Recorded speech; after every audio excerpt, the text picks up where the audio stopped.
Wow, we are very happy to have you back. Well, thank you, Stan. It's good to be here.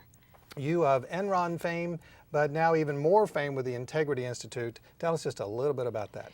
Well, the Integrity Institute actually exists to help investors save their retirement. I took my experiences at Enron. I surrounded myself with people, including the gentleman we're going to hear from tonight, to actually predict whether or not your savings and your retirement savings is actually safe. And we can do that 2 years in advance. Really? And the predictions that you're making relate to the strength of the company and management and all sorts of things like that. Yeah, so the model is designed to actually predict fraud, and it does 2 years in advance with 73% accuracy, which statistically is very significant. And it also predicts the point at which a CEO, there is an 84% chance that the CEO will have to commit securities fraud in order to sustain his earnings for Wall Street, which is driving much of their expectations. Whoa, this is going to be a fun show. Did we get the website up, the Integrity Institute, or integrityinstitute.com? Website, go to it, you're going to learn more. Now let's go to the next slide because this is what we're talking about. Nuclear bombs. Next slide.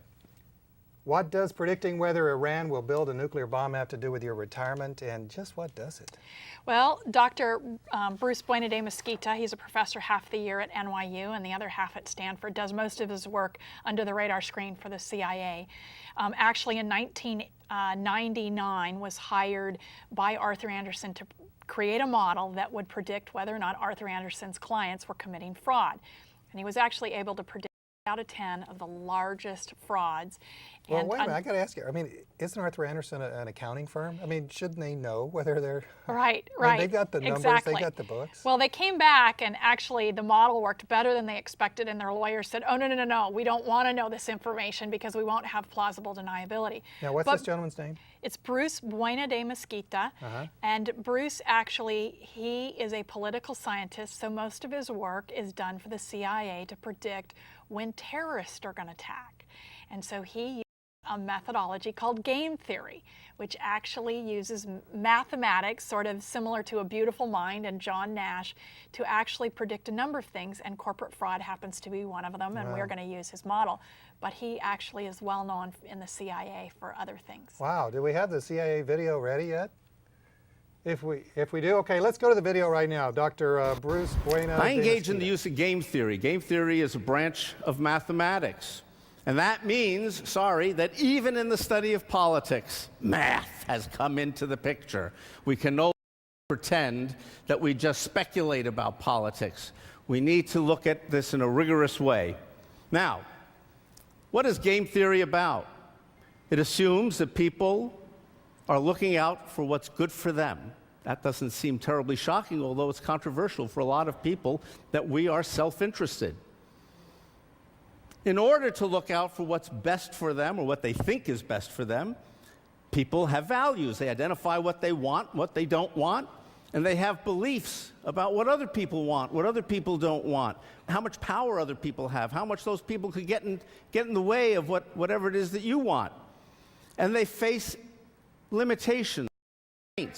They may be weak. They may be located in the wrong part of the world. They may be Einstein, stuck away farming someplace in a rural village in India, not being noticed, as was the case for Ramanujan for a long time, a great mathematician, but nobody noticed. Now, who is rational? A lot of people are worried about what is rationality about. People aren't really rational. Mother Teresa, she was rational. Terrorists, they're rational. Pretty much everybody is rational. I think there are only 2 exceptions that I'm aware of. 2 years. So Lynn, basically he's talking about how rational people, and most people are rational, far and away most people are rational, have their self-interest always at heart. And because of that, you can predict behavior. Is that it? Absolutely. I mean, actually, whether you look at Mother Teresa, who her self-interest was to get to heaven, or suicide bombers whose self-interest is 72 virgins, we're all motivated by that self-interest. And it generally evolves in our decision-making in 2 ways. Either we're passionate about something or we want credit for something. One tends to be sort of the passion versus the ego. This is really interesting because interview actually back in the spring with the Dalai Lama, who was talking about goodness, the terrorist from Afghanistan or Iran or wherever he's from that we can't. Ahmadinejad. No, that we can't find. Oh, Osama bin Laden. Yeah, Osama bin Yes. Laden. I forgot his name Yeah. even. But they were saying that when he was young, he couldn't have been this way. I mean, what are his interests? And so because of that, we should talk with him. And I thought it was very interesting in listening to Dr. Bueno de Mesquita talk, because essentially he's saying the same thing. Right. Osama bin Laden, of course, is driven by passion. And if we can appreciate the fact that he has passion for his interest, then we can begin to understand him better, and we can actually predict what he's going to do, when he's going to do it. So that becomes particularly important, because if we can understand the outcome, we can work with that outcome to have a better outcome for everyone, is actually what Bruce speaks of.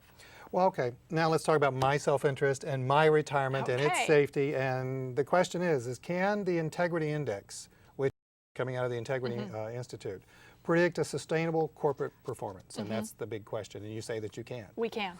We can. All right. Well, let's go to some recent facts. This is a great picture right here, because we're basically people jumping off a cliff. What does this mean? Well, just last month, August 2009, insider sales exceeded insider buys 30 to 1. Yeah, so the problem with that is it's an indicator, according to the model, that insiders are hitting their end game. And that end game is really sort of game up, right? So in the case of Enron, if you'd looked at it, Enron, actually what you believe, or the model shows, is that CEOs do what they believe. Interestingly enough, it defies the logic that they do it out of greed. They do it because they believe it's in the best interest of the shareholders, because they can keep their job, if they can keep the institutional investors happy, the pension funds.